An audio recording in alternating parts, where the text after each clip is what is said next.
शुक्ल जी। सर्वेभ्योऽपि नमः, विशिष्य आचार्येभ्यो नमः। यैः अहमत्रनियुक्तोऽस्मि।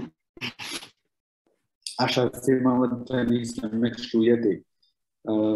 श्रूयते। हिन्द्यां वा आङ्ग्ल्यां वा? मैं हिन्द्यां वदन्तु। हाँ जी। मुझे बड़ी प्रसन्नता है विद्वानों के बीच में आकर के, और मुझे आचार्य जी ने नियोजित किया है कुछ इस विषय में जो लेटर मीडिवल पीरियड में जो हमारे यहाँ बातें हुई विशेष संवाद के विषय में, उसके विषय में कुछ प्रकाश डालने के लिए। मैंने जो फारसी का अभ्यास किया वो फारसी कविता के सौंदर्य से मुग्ध होकर के किया, लेकिन जब हम भाषा पढ़ते हैं तो उसके साथ संस्कृति, इतिहास, सारी चीजें लगी रहती हैं, मुफ्त में भी मिल जाती हैं। तो एक फारसी कवि का कहना है कि माँ किस्से इस्कंदर दारा न खानदेई अजमा बजुज हिकायत मेहरो वफा मकुस। हमने दारा और सिकंदर की कहानियां नहीं पढ़ी हैं, हमसे प्रेम और मोहब्बत की बातों के अलावा और कुछ मत पूछो। लेकिन जैसा कि भाषा एक संपूर्ण पैकेज को लेकर के आती है, उसमें संपूर्ण संस्कृत समाहित होती है, तो फारसी को जानना, फारसी को पढ़ना हमारे लिए बहुत महत्वपूर्ण इसलिए भी है, न केवल साहित्य के लिए अपितु इसलिए भी कि हमारा मध्यकालीन जो टाइम स्पैन है, जो इतनी बड़ी अवधि है, उसमें हमारे पूर्वजों ने क्या किया इसके विषय में हमें ठीक से पता चल सके।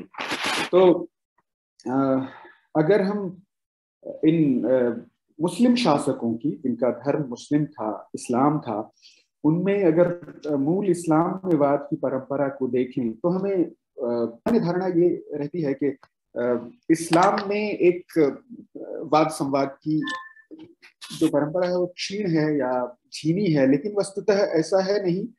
जैसे जैसे इस्लाम पैगंबर के बाद फैलता गया, वैसे वैसे उसमें विभिन्न सांप्रदायिक भेद उभरे। खासकर वो शुरू में पॉलिटिकल थे, लेकिन वाद के माध्यम से उनकी जो उनकी प्रामाणिकता है वो सुनिश्चित की जाने लगी।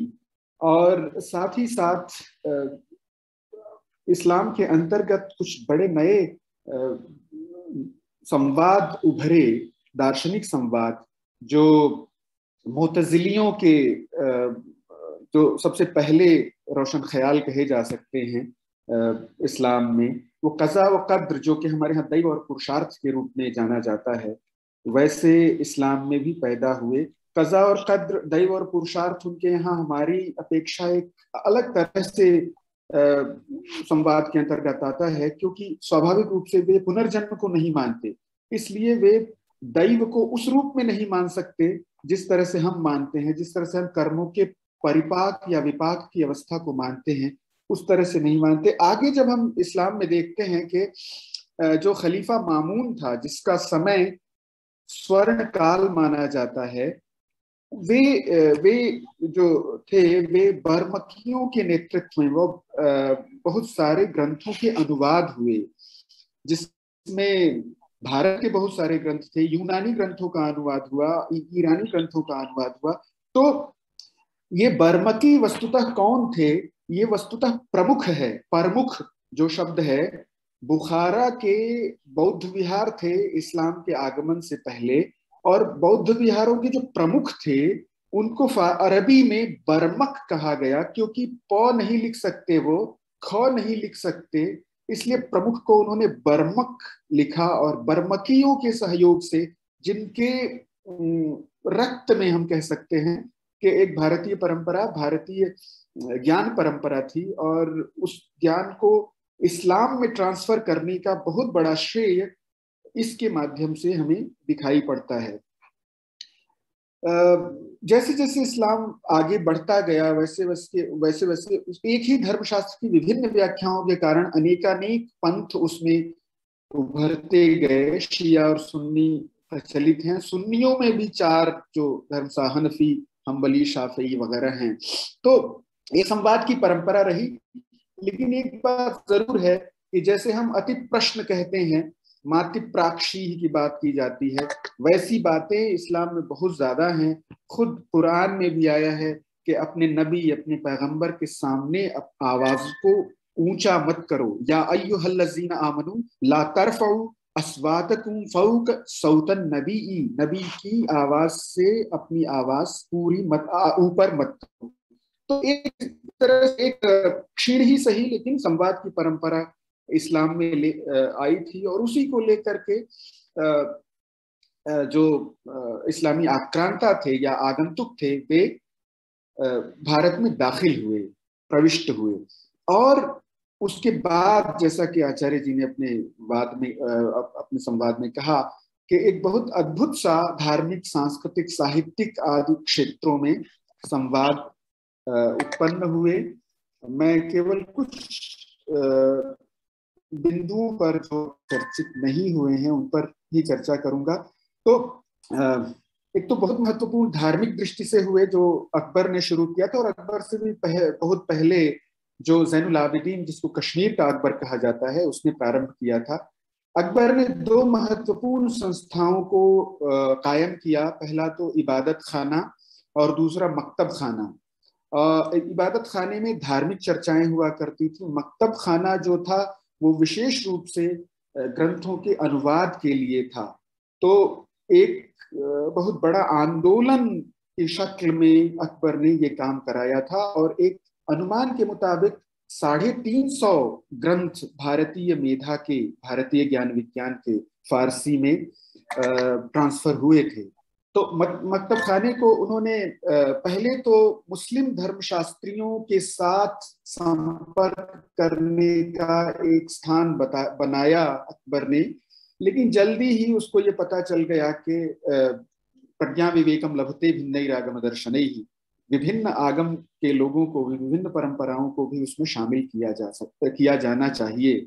ये उन्होंने अपने बंगाल के एक महत्वपूर्ण शासक जो सुलेमान कैरानी था उससे प्रभावित होकर के किया था, और इसके लिए उसको बहुत झेलना भी पड़ा। एक शिया धर्मशास्त्री जो कि जौनपुर का था, उसने अकबर को इस्लाम से खारिज करार दिया था। यद्यपि अकबर ने ऐसा कहते हैं कि उसको मृत्युदंड दिया, और उसके भाई मिर्जा हकीम को उसके स्थान पर स्थापित करने का भी प्रयत्न किया गया। इन्हीं कार्यों से लोगों ने समझा कि वो इस्लाम के विरुद्ध चल रहा है। साथ ही हम देखें कि कितने विशिष्ट प्रकार के कार्यों को अकबर ने कमीशन किया। विशेष रूप से जैसे बिहारी कृष्ण मिश्र को हम देखते हैं, फारसी का व्याकरण संस्कृत में लिखने के लिए उन्होंने उसको नियुक्त किया था। तो अकबर की बातें बहुत प्रसिद्ध हैं। इसके बाद जब हम जहांगीर पर आते हैं, तो जहांगीर, अभी एक नई किताब प्रकाशित हुई है, मजालिस जहांगीरी। जिस प्रकार इबादत खाने में अकबर रातों में धर्म चर्चाएं करता था, वैसे ही जहांगीर बहुत धर्म चर्चाएं तो नहीं, लेकिन उसने कला, कविता, संस्कृत इत्यादि के विषय में 122 मजलिसों का बयान जो 3 सालों में उसने कायम किए थे, वो अब्दुल सत्तार नामक विद्वान ने इसकी चर्चा की है, जो 1608 से 1611 तक की बात है। तो उसमें विशिष्ट विद्वानों को बुलाकर वाद संवाद किया जाता था। जहांगीर ने भी उस काम को जारी रखा था। जैसे योग वासिष्ठ का पहला फारसी अनुवाद अकबर के समय में हुआ था, लेकिन वो जहांगीर ने उसको कमीशन किया था, उसके निर्देश पर निजामी पानीपति ने किया था। तो अकबर ने जहांगीर ने केवल संस्कृत किताबों का ही नहीं, उसकी नजर वर्नाक्यूलर्स में जो लिखी जा रही है किताबें उस पर भी थी। उदाहरण के लिए कुतुबन की जो मृगावती है, उसका अनुवाद फारसी में जहांगीर ने राजकुंवर के नाम से कराया।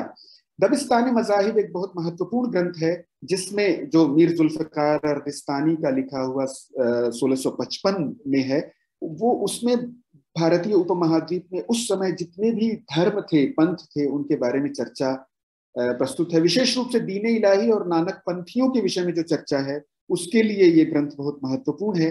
खासकर ज़ोरोस्ट्रियंस जो है, जब भारत में आए थे तो एक नया पंथ उनका विकसित हुआ, आजर कहवानी जिसको कहते हैं, वो इसमें सिद्धांत पक्ष है, बाकी सारे पूर्व पक्ष हैं। ये ग्रंथ इतना महत्वपूर्ण है कि इसको आप सत्यार्थ प्रकाश का पूर्व रूप पाते हैं अगर आप इसको पढ़ते हैं।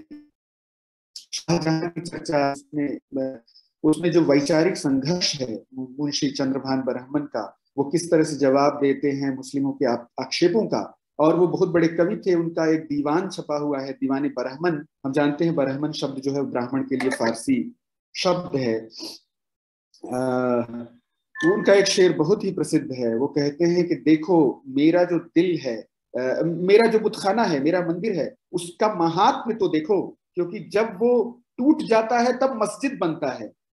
तो टूटने के बाद मस्जिद बनता है, तो इसका मतलब यह है कि टूटने से पहले उसकी अजमत कितनी ज्यादा होगी, उसकी महत्ता कितनी अधिक होगी। बिबिन शराफत बुतखाने ए मरा ए शेख के चुन खराब शबद खाने ये खुदा गर्दद। दारा शिकोह के बारे में पर्याप्त चर्चा हुई, उसकी पुनरुक्ति नहीं की जाएगी। सिर्रे अकबर जो नाम दिया उन्होंने, हम जानते हैं सिर्रे अकबर जो है वो कुरान के लिए महत्तम रहस्य कहा जाता है, और उपनिषदों को वो स्थान उन्होंने दिया। ये इससे ये पता चलता है कि वे किस तरह की महत्ता उनकी इन ग्रंथों के बीच में के विषय में थी। और एक शब्द उन्होंने मजमुल बहरैन में लिखा है कि मैंने हिंदुओं के ग्रंथों को देखा और जुज इख्तिलाफ लफ्जी दरियाफ्त शनाख्त हक तफावती न दाश्त। केवल इख्तिलाफ लफ्जी शब्दगत विषमता, शब्दगत भिन्नता के अतिरिक्त मैंने और कोई भिन्नता हिंदुओं और मुस्लिमों के ग्रंथों में नहीं देखी। उत्तर मुगल काल की एक चर्चा करके हम इसको बंद कर देते हैं, समय नहीं है।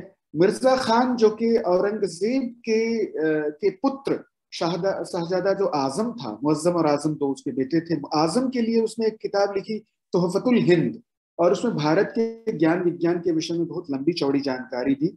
और ये ग्रंथ याद दिलाता है तहकीक मालिल हिंद, जो कि अलबिरूनी की किताब है जिस पर विशेष चर्चा हुई। तो उसमें काम शास्त्र से लेकर के छंदस शास्त्र और अपभ्रंश इत्यादि सभी भाषा विज्ञान, इसके बारे में चर्चा है। इसका न तो हिंदी अनुवाद है न उर्दू अनुवाद है। ये बहुत महत्वपूर्ण चीज है। और एक महत्वपूर्ण बात इसमें यह है कि इसमें जो बाद में विकसित हो रहे हैं छंद, कुंडलियां, चौपाई वगैरह, उनका लक्षण देकर के उनका फारसी उदाहरण देते हैं। एक चीज रुचिकर होगी आप लोगों के लिए, कुंडलिया जो छंद होता है उसका उदाहरण देकर के मैं अपनी बात को विराम देता हूँ। कुंडलिया छंद जो है वो दोहा और रोला का षटपदी होता है, छप्पय होता है एक तरह से। तो छप्पय भिन्न छंद है। रूयत माह चहार दह गेसु यत शब्तार तुर्रे ये तो काफिर निशान जुल्फ कजत जुन्नार। ये हो गया दोहा, और उसके अंतिम दोहे के अंतिम पाद को लेकर के फिर कुंडलियां बनता है। जुल्फ कजत जुन्नार खाल मुश्कीन तो हिंदू गमजा शोखत सहर चश्म मखमूर तो जादू रोजम गश्त सियाह चंद आयन दर कूयत शबी बराबर आम ए महे चार दह रूयत। तो वो रूयत फिर से जाकर के प्रारंभिक दोहे के शब्द के साथ मिल जाता है। मुझे यहाँ विद्वानों के बीच में बोलने का अवसर दिया गया, इसके लिए मैं आचार्य त्रिपाठी जी का बहुत आभारी हूँ।